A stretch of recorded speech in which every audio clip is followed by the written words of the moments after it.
Tout de suite, votre dossier du jour à vous. À l'approche de la trêve hivernale, on parle aujourd'hui de vos droits et de vos obligations de bailleur ou de locataire, notamment si vous voulez monter par exemple le meilleur dossier possible pour louer un appartement, ou vous vous demandez quels documents vous devez fournir au locataire en tant que bailleur, vous avez un souci, un conflit, un doute sur les travaux, qui est un combat qui a quoi. Et le loyer, comment vous le calculez? Votre locataire vous demande un préavis réduit par exemple, ou vous êtes propriétaire et votre propriétaire veut mettre fin à votre bail, vous nous appelez tout de suite 01 42 30 10 10. Nathalie Giraud, juriste chez PAP.fr, répond à toutes vos questions. Bonjour Nathalie. Bonjour. Alors on l'a dit, l'actualité, c'est la trêve hivernale qui débute dans 2 jours. Tout à fait. Petit rappel, c'est quoi le principe de la trêve hivernale ?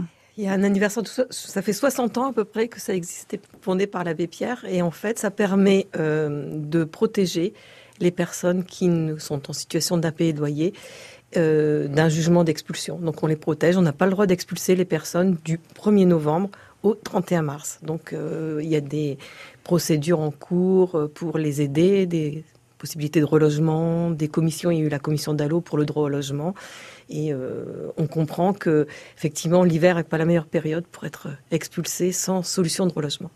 On parle aussi beaucoup ces temps-ci de la loi Elan qui a été votée. Là, on en a parlé bien en amont, mais maintenant ça y est. Oui, tout à fait. Elle est votée, adoptée au mois d'octobre. Elle a créé un nouveau type de bail qui s'appelle le bail mobilité. Est-ce qu'on peut refaire un petit point, Nathalie, sur les différents types de baux d'habitation? Oui, tout à fait. Classique, meublé, colocation, saisonnier, mobilité. Qu'est-ce que c'est que tout ça? Alors, il y a 2 grandes catégories. Vous avez les logements vides, bail meublé. Par opposition, en vide, il n'y a pas de meubles. En meublé, il y a des meubles. La durée est différente. Il y a une protection sur la durée minimum de 3 ans en location vide. En meublé, c'est 1 an minimum, avec 2 déclinaisons, puisqu'il y a le bail étudiant de 9 mois.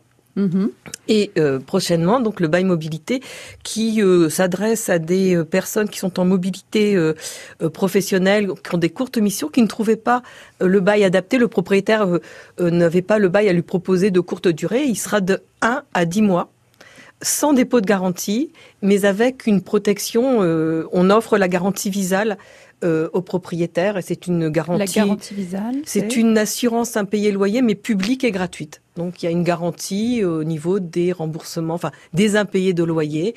C'est la garantie Visale qui, c'est une garantie. C'est l'équivalent de l'assurance impayé loyer privée, mais là elle est gratuite et publique et qui s'adosse à ce bail de mobilité. Donc qui a une grande garantie quand même, et qui permet, je vous dis, toutes ces personnes qui sont en formation professionnelle, études supérieures, contrat d'apprentissage, toutes ces personnes avaient beaucoup de mal à se trouver un logement sur une courte durée. Particulièrement, il faut le dire, en région parisienne où on est en zone extrêmement tendue. Exactement. Et où les propriétaires demandent des garanties très importantes. Tout à fait, tout à fait. Là, il y a pas de dépôt de garantie. Alors on s'est dit, on va voir comment ça va fonctionner. Mais la contrepartie, c'est qu'a priori, la garantie Visale prendrait en charge les éventuelles dégradations.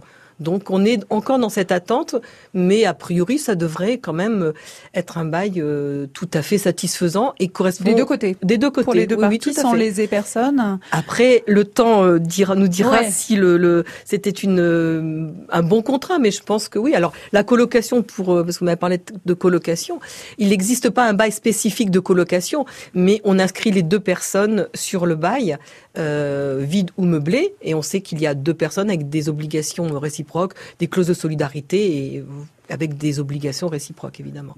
Et on en parle ce matin de ces obligations du locataire, mais aussi des obligations du bailleur. Et vous nous appelez au 01 42 30 10 10 si vous avez des questions, des conflits, des renseignements à demander à Nathalie Giraud, qui est juriste chez PAP.fr. On parle de vos droits et de vos obligations si vous êtes bailleur ou locataire. N'hésitez pas à nous appeler ce matin dans La Vie en Bleu, 01 42 30 10 10 avec toutes vos questions. Nathalie Giraud, qui est juriste chez PAP.fr, vous répond et nous filons à Bagneux. Bonjour Zara. Oui, bonjour Nathalie. Bonjour. On est dans un grand problème dans les appartements. Oui.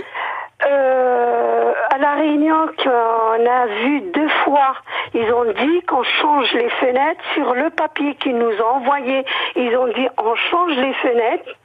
Et là, quand ils sont arrivés avec leurs travaux, Ils enlèvent, j'ai une chambre au fond qui a 3 fenêtres, c'est-à-dire 2 qui s'ouvrent en 2, une qui s'ouvre toute seule. Ils ont dit qu'on enlève ce panneau, on a dit que c'était pas grave. Et là, ils arrivent, ils enlèvent tout, ils nous laissent avec une toute petite fenêtre. Alors vous êtes, excusez-moi je pense que vous avez un bailleur privé ou un bailleur social ou bailleur privé, Zara? C'est un bailleur social. Voilà. Donc là, c'est peut-être le fonctionnement est un peu différent, mais a priori, quand on vous donne un logement avec des caractéristiques telles que les fenêtres, on peut pas en cours de bail vous enlever surtout des fenêtres, ça me paraît invraisemblable, sauf à ce qu'il y ait une motivation particulière. Est-ce que vous aviez de l'humidité? Est-ce qu'il y avait il y a peut-être eu un expert, il y a peut-être eu des malfaçons. Enfin, là, il faudrait vous rapprocher du bailleur social, mais a priori, on ne peut pas, dès lors qu'on loue avec des caractéristiques, s'il y a tant de fenêtres, si vous avez tel équipement, on ne peut pas vous les supprimer, ou alors, je pense qu'il doit y avoir une incidence sur le loyer ou renégocier. Non, pas du tout. Le loyer, il augmente, et là, dès qu'ils vont finir les travaux, ils vont augmenter les loyers. Oui. Et en plus, l'ascenseur qui est toujours en panne à cause des travaux, là, ils vont nous construire un mur dans la chambre et dans la cuisine. Alors, est-ce que vous pouvez recommander à Zara de se tourner vers quelqu'un en particulier pour ce type de problème? En premier lieu, c'est forcément le gestionnaire. Oui. Il y a une personne physique qui s'occupe de en particulier de votre. Et sinon, il faut malheureusement essayer de trouver une conciliation. Et sinon, vous avez peut-être une protection. Vous avez une multirisque habitation, j'imagine. Vous avez une assurance multirisque pour les garanties. Oui, j'ai une assurance, bien sûr. Probablement, on le sait pas toujours, mais c'est quasiment automatique. Vous avez le droit à une protection juridique. Vous pouvez peut-être vous tourner vers votre protection juridique, voire pour obtenir une aide. Mais aussi, il y a des associations comme la DIL avec des consultations gratuites d'avocats.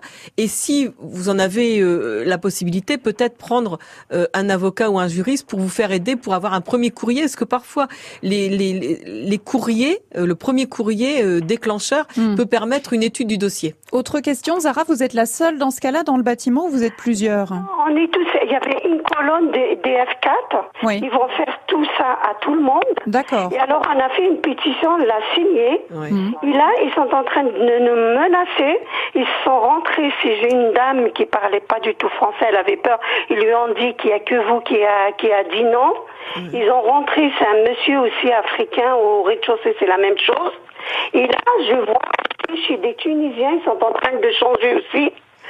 Et au début, quand nous on a dit on change les fenêtres, je lui ai posé quand ils sont venus faire l'état des lieux, j'ai posé la question à l'architecte. Je lui ai dit, monsieur, dans la cuisine, quand ils ont fermé l'aération en 84, on n'a pas d'aération dans la cuisine. D'accord. Il y a tout un tas a priori de sujets différents, Zara, et je pense qu'effectivement il y a une liste des normes minimales de confort et d'habitabilité avec des aérations suffisantes, etc. Là, je pense que il doit y avoir un problème de fond, peut-être que d'humidité ou de colonne montante sur le bâtiment qui oblige peut-être à cette solution technique, mais on doit vous informer. Enfin, vous ne pouvez pas être prise comme ça en otage et subir. Moi, je vous invite vraiment à peut-être vous rapprocher. Soit vous prenez un avocat, mais si effectivement c'est toujours onéreux, vous tournez vers les associations comme la NIL. La DIL 75, si vous êtes sur Paris, pour essayer d'avoir une consultation d'avocat et une aide dans un courrier. Et après, vous pouvez aller devant le tribunal d'instance. Et là, il n'y a pas besoin d'avocat. Donc, pour essayer de vous défendre, vous groupez, parce il faut vous faire entendre. On peut pas vous laisser grignoter en fait votre confort au quotidien comme ça. C'est pas possible. Voilà, Zara. Bon courage dans la gestion de ce gros souci. A priori, n'hésitez pas à nous appeler comme Zara si vous avez également un problème avec votre bailleur ou avec votre locataire. Si vous êtes bailleur, 01 42 30 10 10. On parle du contrat de bail ce matin dans La Vie en Bleu. 9h-11h, Voyez la vie en bleu sur France Bleu Paris. Vous êtes bailleur, vous êtes locataire, vous avez des droits, des obligations, peut-être du mal à les faire respecter quelquefois. À l'approche de la trêve hivernale, n'hésitez pas à poser vos questions ce matin à notre invitée Nathalie Giraud, qui est juriste chez PAP.fr, en nous appelant au 01 42 30 10 10. Nathalie, l'actu Airbnb récente, c'est cette locataire de Paris 18e qui a été condamnée à verser plus de 46 000 euros à sa propriétaire, c'est-à-dire l'ensemble des loyers qu'elle avait perçus de 2011 à 2018 en sous-louant son appartement. Est-ce qu'on peut rappeler les règles qui régissent ces locations saisonnières, ces Airbnb qu'on est tenté de faire, c'est vrai, pour compenser le coût des loyers parfois en région parisienne? Oui, il y a une très grande pénurie, des logements. Et là, en l'occurrence, cette personne avait été locataire à titre principal et elle a sous-loué son appartement en saisonnier, entre guillemets, puisque On a le droit de faire ça? Non, la sous-location est interdite, sauf autorisation expresse du propriétaire. D'accord.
Vous me suivez? Oui, on vous suit. Oui. Et vous y êtes depuis longtemps dans l'appartement? 28 ans. Et il lui dit que vous devez refaire les travaux d'embellissement, c'est ça, Oui. Serge? Très bien. Alors, Il y a la loi de juillet 89, oui, suivie du décret 2002. Vous êtes bien renseigné. oui. Comment? Je dis, vous êtes bien renseigné. Oui, je suis bien renseigné parce que j'ai été, comme disait excusez-moi. Ce qu'on va faire, Serge, c'est que Nathalie va vous rappeler les règles, effectivement, sur ces travaux d'embellissement. Ils incombent à qui, les travaux Écoutez, d'embellissement? si j'en crois à ce que vous me dites, vous êtes depuis 28 ans dans le logement. Donc là, c'est au propriétaire de refaire les travaux, enfin pas à vous. Il y a une usure normale du temps. La vétusté, l'usure normale du temps n'est jamais à charge des locataires. Vous devez entretenir votre logement. Normalement. Mais là, au bout de 28 ans, c'est au propriétaire de refaire l'ensemble des embellissements et des travaux d'amélioration. C'est-à-dire, par exemple, si Serge, quand il a emménagé, il y avait un papier peint, il y avait un certain nombre de choses, un parquet qui était en bon état, etc. Quand il va, admettons que Serge rende cet appartement au bout de 28 ans, il doit le rendre dans le même état, ou s'il y a l'usure des 28 ans, il n'est pas responsable de cette usure? Il doit rendre en bon état d'entretien et de réparation, de propreté, mais tout ce qui est usure normale du temps, un papier peint, on estime que ça a une durée de vie de 7 ans, 7-8 ans, les peintures une dizaine d'années. Vous voyez, il y a des coefficients de vétusté. Et au final, le propriétaire c'est lui qui est en charge de l'entretien, le locataire ne peut pas être tenu à la vétusté. D'accord. Donc, très rarement, les locataires demandent au propriétaire, mais il pourrait demander au bout de 7, 8, 10 ans de refaire les travaux. Vous avez un bailleur privé ou un bailleur social ? Privé. Bailleur privé. Bon, eh bien, écoutez, ce qu'il faut peut-être faire, c'est vous rapprocher d'une association qui s'exprime là, tout pour simplement vous.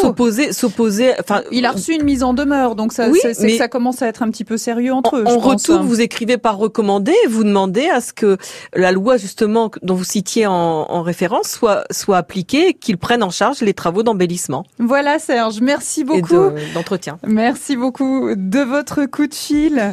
Un petit mot pour vous dire que ce samedi, dans le dossier du jour, de 9h à 10h, nous remontons aux origines de votre nom de famille avec notre linguiste Jean Pruvot pour découvrir l'histoire de votre patronyme en direct à l'antenne de France Bleu Paris.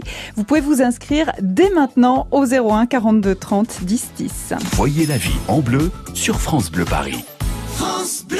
Le dossier du jour est consacré aux droits et obligations des bailleurs et locataires. Vaste dossier qu'éclaire pour nous Nathalie Giraud, juriste chez PAP.fr. Nous sommes en ligne avec Claire Devry. Bonjour Claire. Bonjour. Dites-nous tout. J'étais en train de vous expliquer, j'ai un souci. Ça fait 1 an et demi. Oui. J'ai loué un appartement dans la commune d'Évreux. Oui. Et mon bailleur, il n'a pas refait le compteur. Le compteur, il est ancien, donc il est toujours en train de disjoncter à chaque fois. D'accord. Et dans mon appartement, j'ai un côté qui n'a pas totalement de lumière. Ça fait plus d'1 an et demi. Et il y a un côté où il y a de la lumière. Et dans la cuisine où il n'y a pas de sortie pour la machine à laver. D'accord. Ok. Et à chaque fois, comme là, il commence à faire froid, c'est moi qui dois appeler un technicien pour qu'il puisse venir me régler, que je puisse avoir de l'eau chaude. Oui, vous êtes tout électrique, hein, Claire. L'eau chaude, le chauffage, tout ça, c'est électrique chez vous. Oui, tout à fait. D'accord. Nathalie Giraud vous répond, Claire. Alors, bonjour Claire. Le problème du disjoncteur, il y a à mon avis 2 problèmes techniques. Soit effectivement c'est un problème d'ampérage, il n'y a pas assez d'ampères et là il faudrait augmenter les ampères pour pouvoir mettre plusieurs appareils en même temps et éviter que cela disjoncte. C'est soit un problème technique, soit c'est lié au compteur véritablement. Et là si c'est de la vétusté, vous avez bien compris, il s'agit d'une réparation incombant au propriétaire. Donc là encore, soit vous faites un courrier et vous le mettez en demeure et après vous pouvez faire des injonctions, c'est gratuit. Vous pouvez aller sur le site du service public, faire une injonction de faire, F-A-I-R-E, vous déposez, vous obligez le propriétaire à changer le compteur pour éviter à moindre frais et vous faire entendre. Ça, c'est le premier point. Quant au second point sur l'arrivée de la machine à laver, dès lors que vous avez pris le logement et que cet équipement n'existait pas, le propriétaire n'en a pas l'obligation, ça fait pas partie des normes minimales d'habitabilité. Donc, si vous le faites, c'est malheureusement à vos frais ou à frais négociés où le propriétaire peut l'entendre et accepter de faire cette dépense. Toutes ces réponses que vous nous apportez, où est-ce qu'on peut les trouver au quotidien? Voilà, sur ces points particuliers, quand on cherche en tant que locataire ou que bailleur à savoir ce qui nous incombe, ce qu'on peut réclamer, où est-ce qu'on trouve ces infos? Alors déjà sur notre site PAP. Oui, dites-le. Au quotidien, on rédige et on fait en sorte de pouvoir éclairer tous nos lecteurs. Mais c'est surtout ça émane de 2 décrets, le 712 et 713 du 26 août 87 qui énoncent toutes les réparations locatives. Et vous avez également un autre décret sur les logements décents du 30 janvier 2002 de mémoire. Et là, on retrouve toutes les obligations incombant les caractéristiques que doit présenter le logement pour être présenté à la location. Ça, c'est important. Le décret du 26 août 87 qui énumère toutes les réparations locatives, l'entretien, quand il y a un jardin, qui fait quoi, qui entretient, la vétusté, les peintures. Donc, alors après, ce sont des textes qui peuvent être difficiles à lire, donc on peut aller sur déjà PAP.fr. Oui, bien sûr. Et puis, il y a des associations aussi de défense des droits des locataires des bailleurs. Oui, tout à fait. Peuvent nous renseigner. Mais en même temps, c'est le bon sens. Hein. La vétusté, on comprend que ça puisse pas incomber au locataire. L'entretien courant, menu réparation, on comprend que ça peut incomber au locataire. Après, la part des choses. Voilà. Et puis, c'est notre logement, c'est de l'affect. On sait que quelquefois, ça peut être compliqué à gérer. Donc, c'est très bien de se faire aider. Et merci de nous avoir aidés ce matin, Nathalie Giraud. Je rappelle que vous êtes juriste chez PAP.fr. Très, très bonne journée. Demain, nous serons avec Florence Millot qui a écrit un livre qui s'appelle « Je me laisse pas faire » dans la cour de récré. Alors, si votre enfant, se fait un petit peu ou beaucoup embêté, n'hésitez pas à nous rejoindre demain matin à partir de 9h pour le dossier du jour. Tout de suite, on retrouve Yann Mercœur pour parler de voyance. Tiens, ça va être drôle. France Bleu, Paris.